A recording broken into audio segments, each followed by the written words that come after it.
numbers are in. The ballots are counted. Only 16%. 16% of people in Lake County voted. 16% in our primaries on Tuesday. You had like a month and some change, I think, to vote ahead of time. I did. It was really easy here in Gary at the library. I just walked right in and voted. It took me 2 minutes to vote. And yet, still, we had only 16% of the population vote. How is that even possible? How do you get to numbers that low? 16%? 16% of Americans, 16% of people in this county voted? 16%.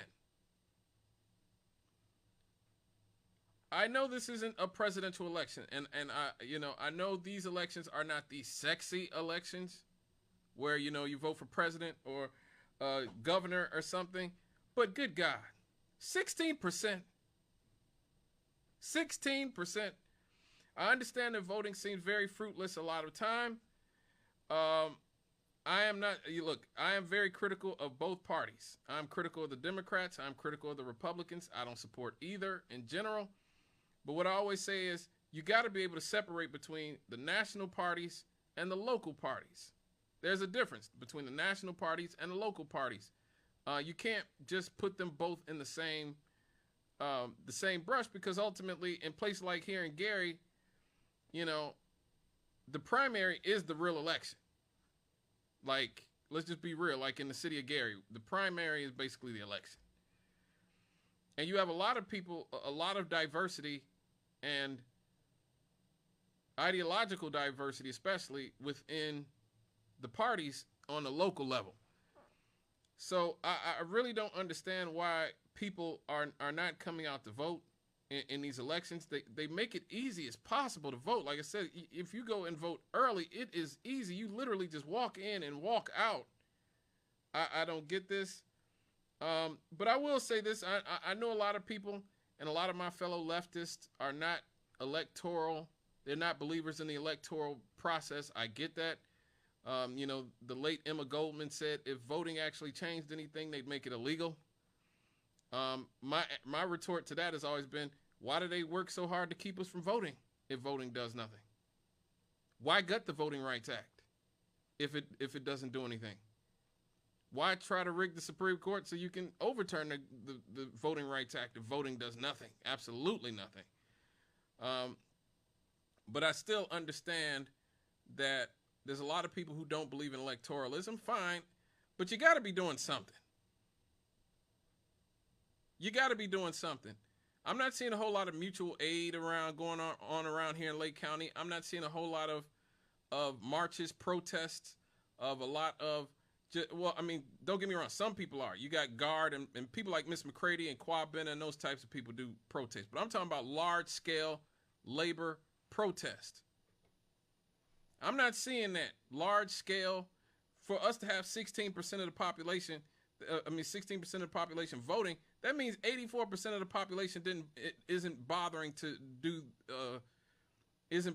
be bothered with electoral politics. And if that's the case, then again, you better be doing something else other than voting. You can't just say, well, I don't believe in voting and do nothing else. What protest are you leading if you're not voting? What mutual aid are you doing? What are you doing to empower working class and poor people if you're not voting? You either got to believe in voting or you got to believe in legitimate, on the ground activism and praxis if you're not voting. So I don't get that. I'm going to get into the different races in a second. Let me get this caller. Hello, caller. What's up? Yeah, good evening, young man. I'm enjoying your program. It's all good. Listen to what you were saying, and see, when I was coming up through school, and a lot of people in the neighborhoods were saying the same thing. Why vote? Mm-hmm. They're not going to count your vote. They're going to put who they want to put in office, and it deterred a whole lot of people away from voting. And like you said, it's so-called electoral vote. They look up there, and they know, you know how things are. No telling what they'll do to keep you from voting and make things go their way, mm-hmm. So that's why you find a lot of people not voting like they should be doing out there voting, but then they sit back and complain about us getting the same messed over year after year and years after years. I want to say some of them in almost about 4 years, and like I say, as far as the Supreme Court, that you got people that our so-called president, instead of trying to stack the way he sees fit, because he don't want to have to run in another election to get president again. He want to fix it where he can just automatically stay in there. Fix it where he can be like Supreme Court, stay there till you drop dead. So you never know what's going on and what to expect, but that's the way things have been coming throughout years. I'm 7 years old, so I know I've seen a whole lot of, like you say, people, I'm not going to vote. They're going to put who they want to put in there anyway. So I go vote. And like you say, 2-3 minutes, you go in there, do what you got to do, and come on out. Exactly. Thank you for your call, brother. Appreciate you. It's all good. It takes a few minutes. Again, I always tell those people, why would they work so hard to keep us from voting if it does nothing? Why work so hard to keep us from voting? Anybody? Why work so hard to keep us from voting? Let me get this caller. Hello, caller. Hello, my friend. How are you doing today? It's all good. Hey, Second Amendment, the thing with the voting rights, the civil rights elimination. You know what? We have different paths, right? So I go to places and I talk with people one-on-one. I don't belong to any institution. And I've found that institutions tend to be for money. And so, my understanding is more broad than most folks, and so they find it kind of offensive because it's against what they believe in. And I mean, just the idea that we're dissolving the last, 70 years of civil rights, the people dying to protect our, and we're just going, and then, oh, by the way, now, here's the thing that's really frightening about the other thing you said. Well, what about these guys? Well, as we're in a state of war, the president wouldn't even have to run. Trump wouldn't even have to run. So he's already stacked the Supreme Court, which I've been talking about that for probably 15, 20 years, but it's just oddball stuff, And the idea of this is like, now we don't even, human rights aren't that. It's like, what are your consumer rights? And no, we can't have consumer rights either because that's opposition to corporate well-being. And we have these, I'm sorry for getting lost in the conversation, but I appreciate your time, and you scare some people because they're not aware of this stuff. Yeah, I try my best not to, but it is what it is. Humbly, please, and it's just knowledge about this stuff, and it's all there. Yes, it is. is. They have a master plan, as it's called, and it's pretty direct, and it has to dissolve the idea of citizen populist democracy. It's got to dissolve it and give power to corporate power. Yeah. Thank you for your call, brother. Have a great day. Thank you for your call. He's absolutely right. I totally agree. And I try not to be too scary. Everybody. But, a lot of things are very serious, and we need to take direct action. And to me, I'm not seeing if we're not going to be an electoral group, then you got to start practicing group economics, and you got to start having huge civil disobedience marches and protests. Like it's got to be one or the other. If you don't believe in electoralism, then you have to start engaging in mutual aid and other forms. There's a whole lot of different ways that a lot of us on the left believe in that you can affect change other than just voting. And again, I think if you don't believe in voting, then again, you got to be doing something else. But let's get into some of these races because again, these are very important. Obviously, U.S. Rep District 1, Frank J. Mervan, he got 80% of the vote. I was a little bit surprised that it was. I wasn't surprised he won, but I've talked about this the last 2 or 3 weeks in a row. To me, he's somebody who, and I agree with a lot of things that Frank J. Mervan has said and done, but to me, he should, especially in the city of Gary, should have had to answer for supporting voting to honor a blatant white supremacist like Charlie Kirk. A blatant white supremacist. I could play the clip again of Charlie Kirk, all the horrible things he said about black people. Now, mind you, again, Gary, Indiana was the blackest city in America for many years. Many, many years, Gary, Indiana was the blackest city in America. And it's still about 60, 70% black. Hammond's got a lot of black people. East Chicago's got a lot of black people. Maryville is, I believe, half black now, or getting close to half black now. So I figured that, again, he should have had to answer for this. You voted to honor this. You voted to honor this. For these blacks trying to go rob her, happening all the time in urban America. Prowling blacks go around for fun to go target white people. That's a fact. Black crime is a major issue in our country. Why are you pushing criminal justice reform exactly? Joy Reid and Michelle Obama and Sheila Jackson Lee and Ketanji Brown Jackson, they're coming out and they're saying, I'm only here because of affirmative action. Yeah, we know. You do not have the brain processing power to otherwise be taken really seriously. You had to go steal a white person's slot to go be taken somewhat seriously. Now, you know what I mean? Like, come on, that's just a small portion of this type of stuff that he said.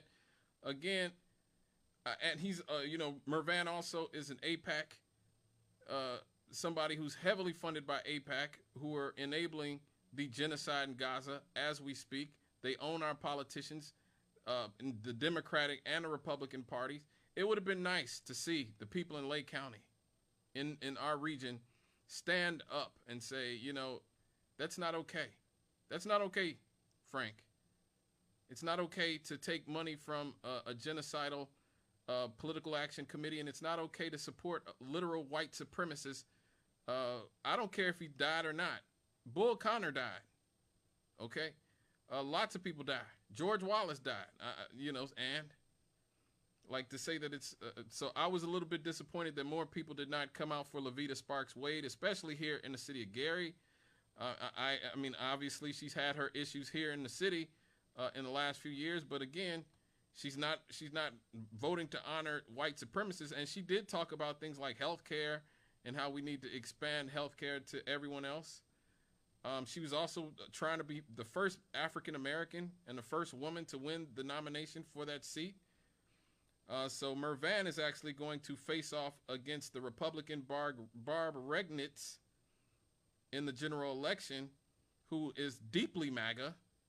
So I guess you're just, once again, we'll have half-assed representation, people who only look at our support as, negligible, no matter who wins.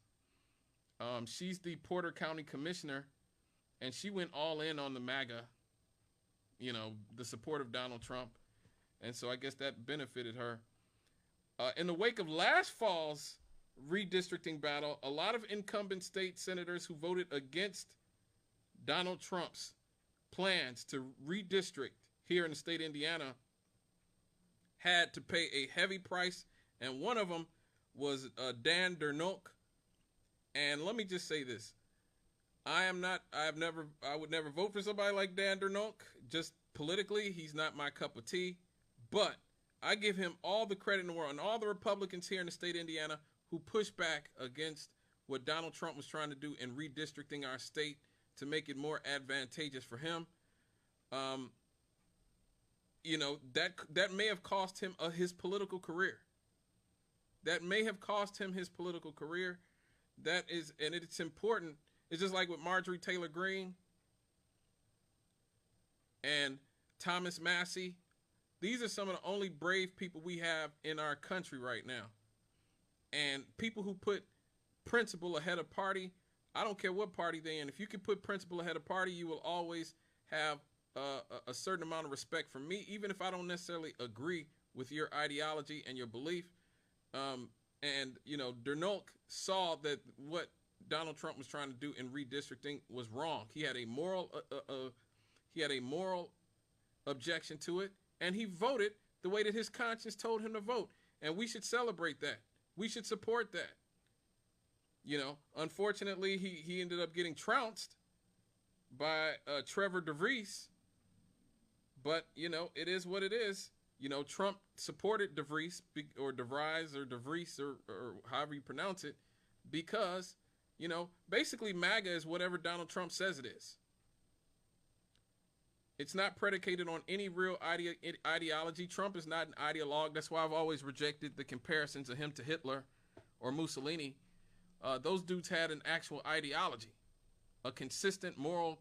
All Trump is you either support me and go along with me as I go along and steal and, you know, rampage through whatever I want to steal and rampage through, or you're on the other side. I don't care if I agree with you on every other issue or you agree with me on every other issue. If you just don't support me and bend the knee to me, then somehow you're just not MAGA. And ultimately that will be and has been the downfall of MAGA. The fact that you can't even disagree with Donald Trump on anything really. He demands complete fealty, or he casts you out. But that being said, the Republicans that we've seen who've been willing to stand up against MAGA, whether it's in a redistricting fight here in Indiana or people like Thomas Massey and Marjorie Taylor Greene, my hat goes off to them. I wish there were more Democrats who are willing to stand up against Joe Biden in certain issues like the war in Ukraine or in other issues. But, you know, it is what it is. We need more people in both parties to put their own principles above the party. And so, you know, tip of the cap to Dan Dernulk, in spite of the fact, like I said, he got trounced 75-24. Pretty much. That was, 23 really. Nader Lidawi got 2% of the vote. You know, that was pretty negligible. But he basically got 23% of the vote. You know, he was the incumbent. Think about how many incumbents you see get 23% of the vote in an election. Wow. There were other important races.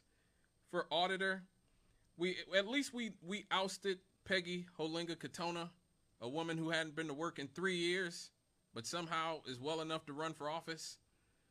I was personally supporting Sandra Ford. Sandra Ford has been very outspoken about people, about the finances of things like the Hard Rock Cafe and how they're cheating the city of Gary out of money by not allowing them to be the property to be counted the way it's supposed to be counted. I supported that, but I've met Gina Pimentel, very nice woman, very together, it seemed like she had a plan. When she was on here with Miles Tolliver and D'Angelo Coles, it really seemed like she had a plan, so I wish the best for her. To me, it makes no sense to oust Katona and keep Patalis, who now he really, since this is his last time running, he really doesn't have any reason to clean up the books here in Lake County. But, you know, I guess Anthony J. Manuel is a very young guy, seemingly. I'm sure he'll be back. Like I said, Patalis said he's not running again. So, you know, I would like to see Anthony J. Manuel run again next time. He actually is a banker. You know what I mean? He actually, right. If you're going to trust somebody with your funds, you know, it seems like he would be somebody much more than a career guy like Patalis. But hey, you know, it is what it is. For sheriff, that was probably the marquee race. That was the race that everybody was looking at. Jerry Williams, another man I've had the pleasure of meeting a lot. I think he's been in here at least 4 or 5 times in the last 5 or 6 months. And been on shows that I was here for and working on, and such a very, very studious man. You know, this is a man who's about his business. And so I respect that.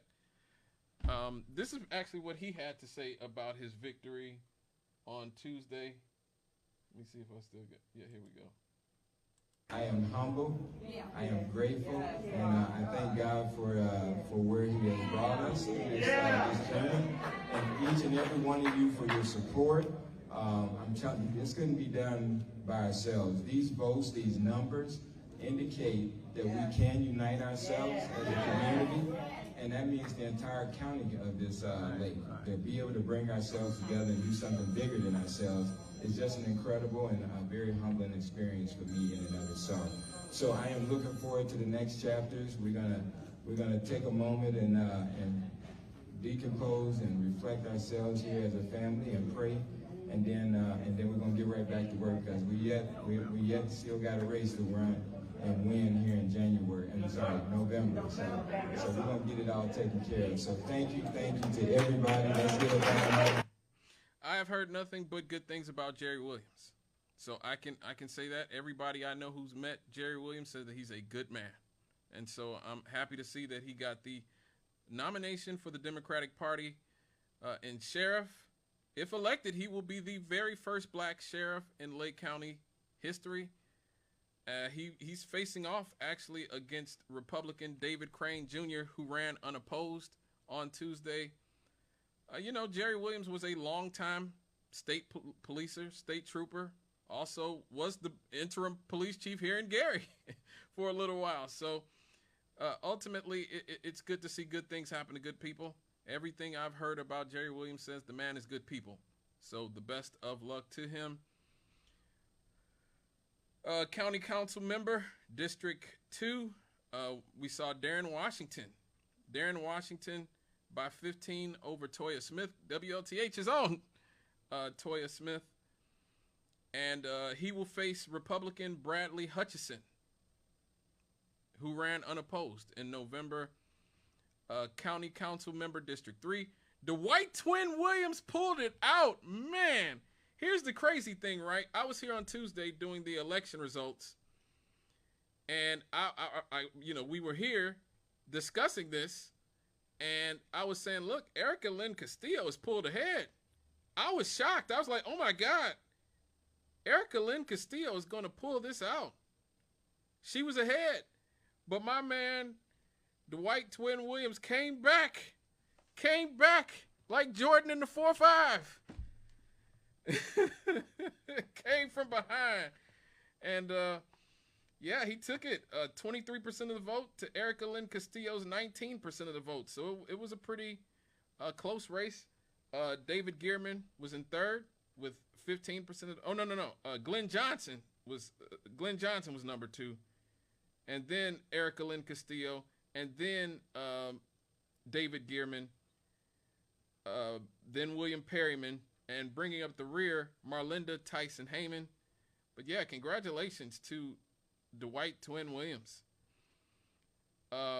He's going to face Stephen Eichner, who ran unopposed in November. Now, both Darren Washington and Dwight Williams are predicted to win. So, their victories are actually going to create 2 vacancies on the Gary Common Council. I'm just saying. I'm just saying we might have 2 more people on the Gary Common Council coming next year. Friend of the station, Randy Niemeyer. Randy Niemeyer, who have the pleasure of meeting a bunch of times here at WLTH. He won in the race for County Council member District 7 with 62% of the vote. So good for him. Good for him. He beat Richard Thiel by 25 points. So, good for him. When it came to the Calumet Township Board. Wow. This was a very close race. Looks like Michael Protho, the fire chief, our fire chief, Larry Tillman II, and Robert L. Buggs are the ones who are going to pull that one out. So that they look like they're going to be the Calumet Township Board members. There was a lot of people in who had ran. Carol Ann Seaton, Bernice Clark, Rafi Manzo, Liberto Roby, Gabrielle King, Linda Collins Brown, Alice Lyles, Chap McKenzie, Marianne Canty Reedus, and last but not least, WLTH's own Natalie Ammons. It was a crowded field And so when you have a crowded field like that, you can't expect these huge margins. But Michael Protho, Larry Tillman, Robert L. Buggs, congratulations to them. Some other races. Now, this was a nail-biter in East Chicago, Rick Rodriguez. Rick Rodriguez looks like he pulled it out over Benito White Arnold and Francisco Rosado Jr. They are, they were all neck and neck. Rick Rodriguez got 34.29% of the vote. Benito White Arnold and Francisco Rosado both tied at 32.86% of the vote. So that's basically all neck and neck. For precinct committee men here in Gary 8, Lori Latham with a solid victory over Sandra Vord and Ebony Jordan. So congratulations to her. David Gearman pulls out here Gary 24 against Deborah Gail Weiss. Darren Washington pulls out G204 against Daryl Redmond and Bernice Clark. In G210, Dwayne Halliburton in a blowout against Joel White. Another blowout, Lauren D. Carter, G212 over Alton Highsmith. And Michael Gaines Jr., G220 here in Gary over Alex Arce. G311, Norman Hairston and Ron Matlock were tied. Wow, that was something.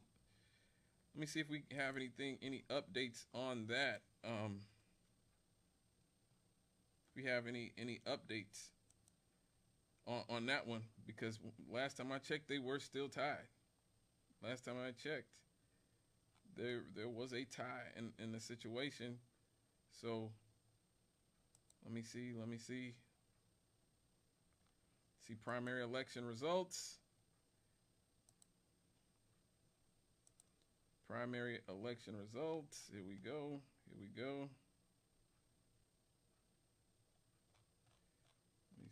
me see. Come on, everybody. Come on. G2. Yep, still at 50-50. On the Lake County, Indiana site, they're still at 50-50, deadlocked. Wow. For G311, wow, that's something. Somebody who's not deadlocked is David Bullock, who wins G317 over Alan Mays, or Gleneva Dunham, who I've had the pleasure of meeting here at WLTH.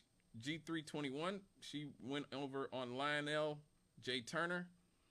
Benjamin Robinson, G401 over Latrice Gary, WLTH's own Latrice Long. Linda Collins Brown in a squeaker over Levita Sparks Wade for G501. Carol Ann Seaton goes over on Marianne Canty Reedus in G506. Deidre Wesley Mariel here in Gary 522 goes over on Yvette Thomas. Tyrone Jackson over Dewan Huff in G602. Robert L. Buggs, here we go again, over Robert Smitty Smith with well over 2/3 of the vote. And in Maryville, Eric Easy Blackman over Margaret Uzalak in a very close one, 52-48, basically. So yeah, good for them. Oh, and Victoria McGee over Lenny White, who was here, I believe, last week before last. Yeah, definitely. She went over 53-47. That was a close one. So congratulations to all those who went over, who won. Hopefully you will bring about the type of changes that we need here in Lake County. Hopefully you will put your principles, your guides, your moral over party loyalty.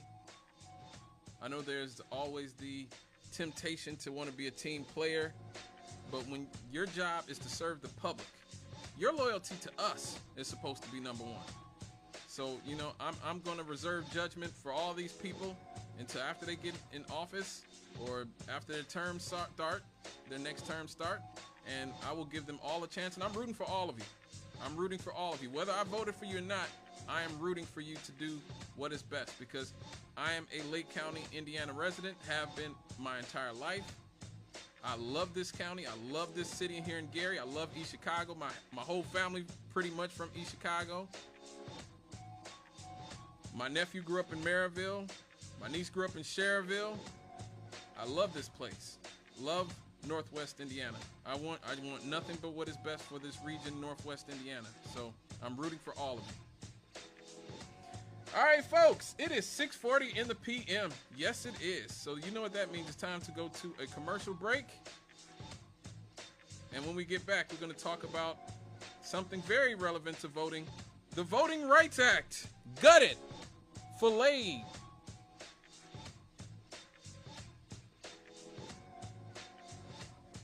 Right here on WLTH 1370M.